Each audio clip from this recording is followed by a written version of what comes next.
Are fake friends toxic friends? And are toxic friends fake friends? I know that's a weird question, but the reality is there a difference between being fake and toxic? And kind of weird to call someone a toxic friend and a fake friend. It's like an oxymoron. The words can mean two different things. But in today's video, we're going to be watching fake friends versus toxic friends. Any difference? Link to the original video down in the description below. If you like the conversations we have here on this channel, consider watching another video on my channel. Anyway, you know what to do. Let's get into it. Have you ever found yourself questioning the authenticity of a friendship, wondering if someone in your life is toxic? Or perhaps they're just pretending to be your friend. You're going through a difficult time in life, and you reach out to them for support. A toxic friend responds with dismissive remarks, belittles your struggles, or even takes pleasure in your misfortune. I would say, I don't know if I have toxic friends these days, but I do know that I have fake. Like, as somebody who I wouldn't say I have a big, like, you guys are my community, but we're not really a big community, right? And I don't really have like a big following, but people see a number bigger than theirs, and so they try to be your friend. And I already know how unauthentic it is because um I'm not like a celebrity. I wasn't born into this. I didn't come from like wealth or anything like that. So it's much easier to see when something is really fake. But it's interesting that there's a difference though. On the other hand, a fake friend may initially offer sympathy and empathy, but soon reveals their true colors by Yep. gossiping about your situation behind your back. True. These experiences can leave you feeling hurt, confused, and questioning the sincerity of the friendship. So, to help you know who your buddies really are, here are 7 differences between toxic friends and fake friends. Manipulation versus insincerity.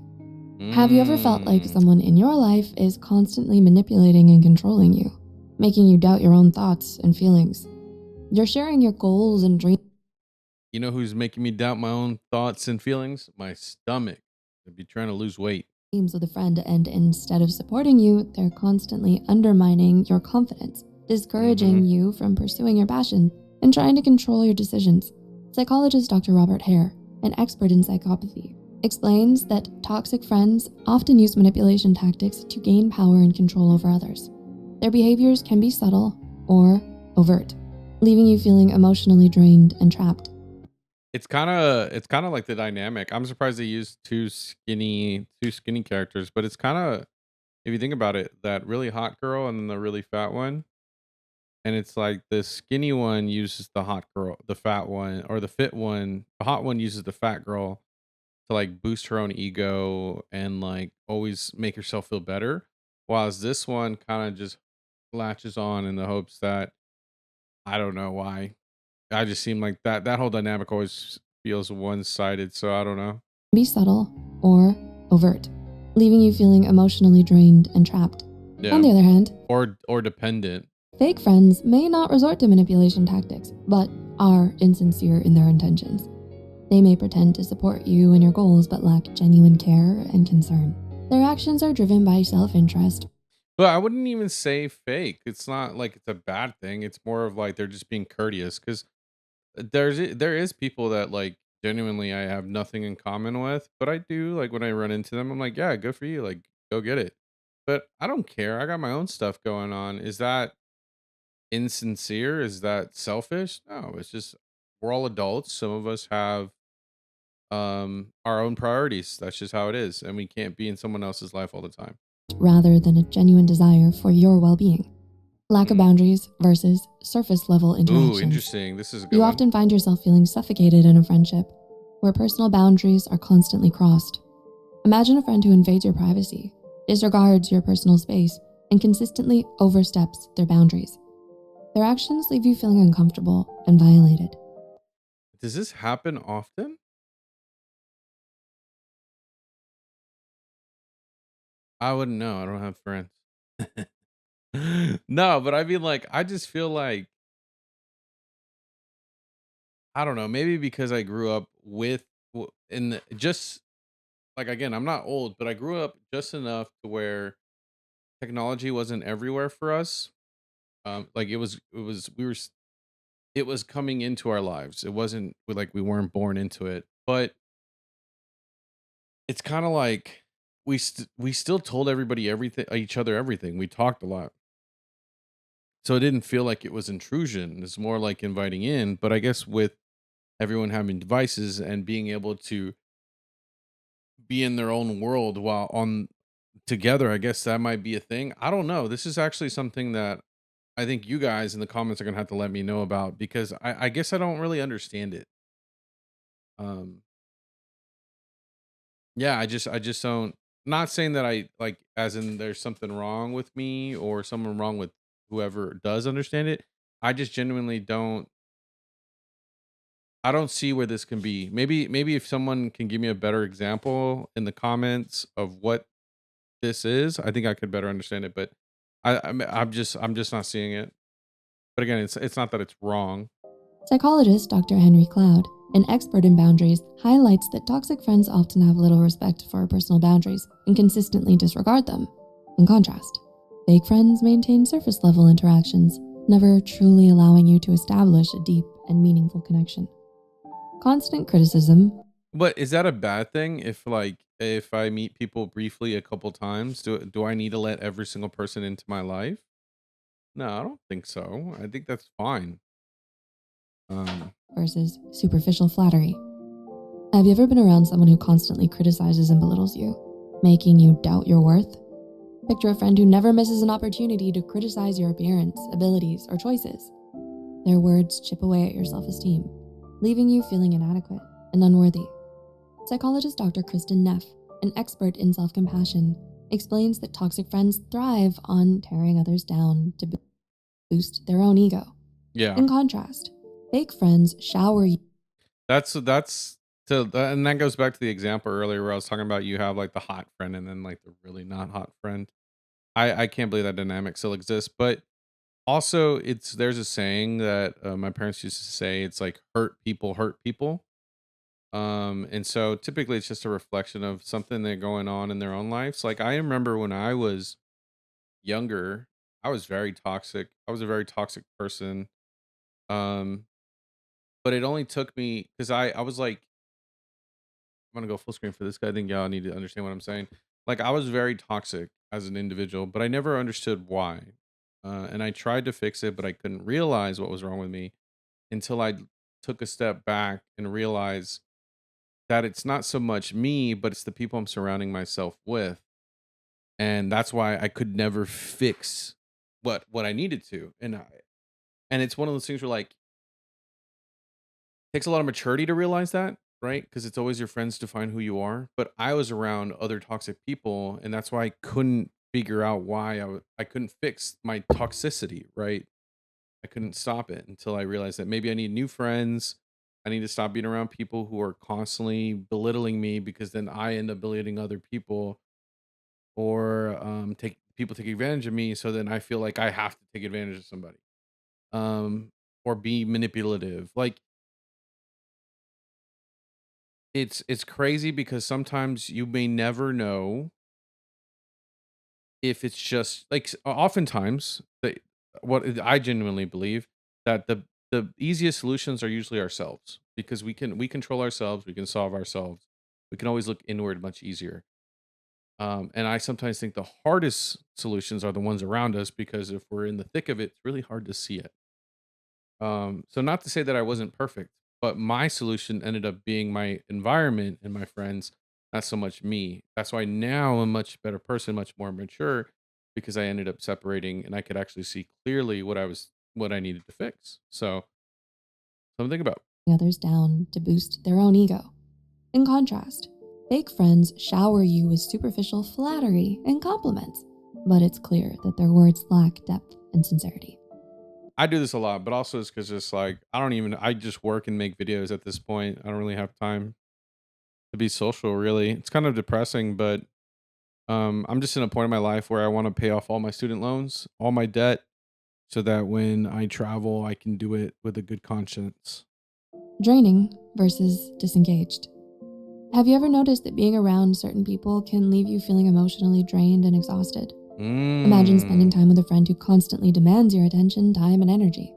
They monopolize conversations, always needing to be the center of attention, leaving you feeling emotionally depleted. Psychologist Dr. Elaine Aron, an expert in high sensitivity, explains that toxic friends often drain your energy by constantly seeking validation and emotional support. On the other hand, fake friends appear disengaged and indifferent, showing little interest or investment. Hey, if anybody ever texts me, "Hey, can I vent for a bit?" and I'm not really close to them, no. I've had my fair share of people just trauma dumping on me. Um, yeah, and I'm good. I'm good. I don't need that anymore. Investment in your well-being. Lack of accountability versus inconsistent behaviors.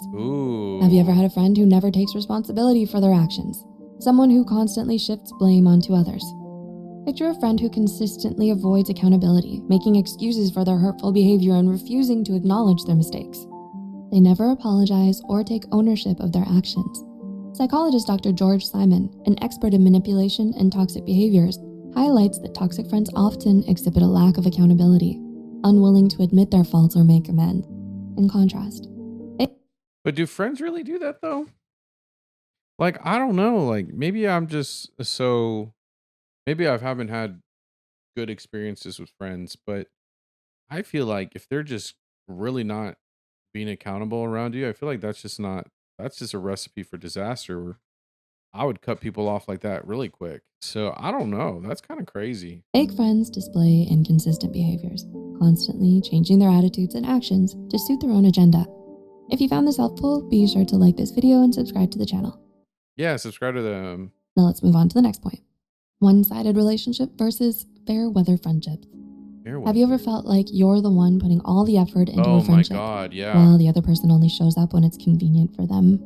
Imagine a friend who only reaches out to you when they need something, whether it's emotional support, favors, or material possessions. They're nowhere to be found when you're in need. They call You know what's crazy? This happens to me a lot.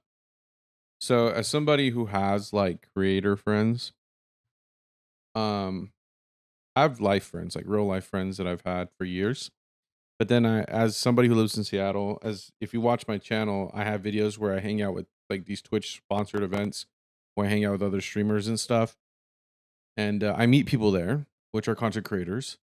And everything's so like everybody wants to be a part of what you got going on, but they never want you to be a part of theirs. Right.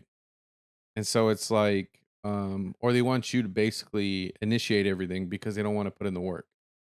And or they only want to engage with you when they see your number, your subscribers go up or your following go up, whatever. The big number more important, right? It's like it's everything's so convenient or it's such a coincidence that this is happening right now. So or like the message that this person sending me. So that's why too I always feel like it's always important to have a disconnection from online creator life and then real life. Like if I go to do a creator meetup with you guys, like if I go meet you guys and do like a meetup, I'm gonna want to get to know y'all, right? I'm not gonna want to sit there and talk about the channel. I want to sit there and get to meet y'all and get to know y'all, experience the country, experience y'all's culture. Depending on the country and culture, even in the U.S., like I would want to meet you guys, not necessarily um talk YouTube, if that makes sense. Is that weird to say? Like I would rather have the human connection than the creator connection because I feel like that's what the comments of the videos are for is to see me and basically message me directly and I can reply because whether you know it or not, I read all my comments even though I shouldn't. Um, but yeah, I that's if you're just trying to get a hold of me, comments on my videos are much quicker than anything. Ironically, Psychologist Dr. Shasta Nelson, an expert in friendship and connection, explains that toxic friends create one-sided relationships, where they your do needs and feelings are consistently disregarded. Fake friends, on the other hand, show up when it benefits them, but disappear exactly. when you need genuine support. Emotional manipulation versus lack of authenticity. Have you ever experienced someone in your life who constantly plays mind games, manipulating your emotions for Mm. their own gain? Picture a friend who thrives on drama, constantly creating conflicts and using emotional manipulation to control the dynamics of the friendship. They're never genuine or authentic in their interactions. Those are the ones that scare me. Can I be honest? This is like this is, I guess, T, right? Out of out of those two, the toxic and the fake, the ones that always create drama are the ones that scare me because those people are the most. I would say they're radioactive. I wouldn't. They're toxic, but they're like radioactive. Like, but they're also explosive. Like they're like a ticking time bomb. Like they if they don't if they really feel like they're not getting something the way their life is going or something like that, they could literally drag everyone around them.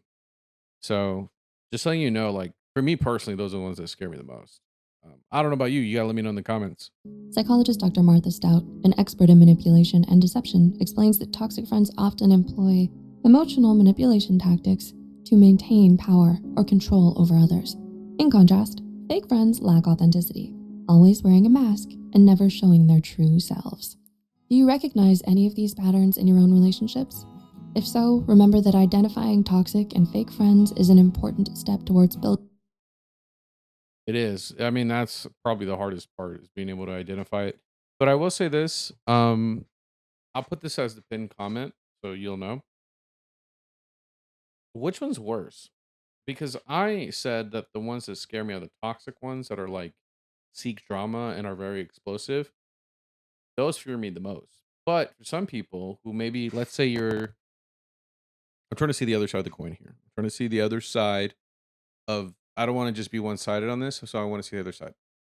The other side is someone might say fake friends are worse because let's say they're more introverted and so they don't really open up to a lot of people. So fake friends tend to be the most destructive because they basically gave these people a chance they didn't appreciate them. So it kind of reminds me of that meme of that lady in the car saying, "I just want to be appreciated." It kind of reminds me of that.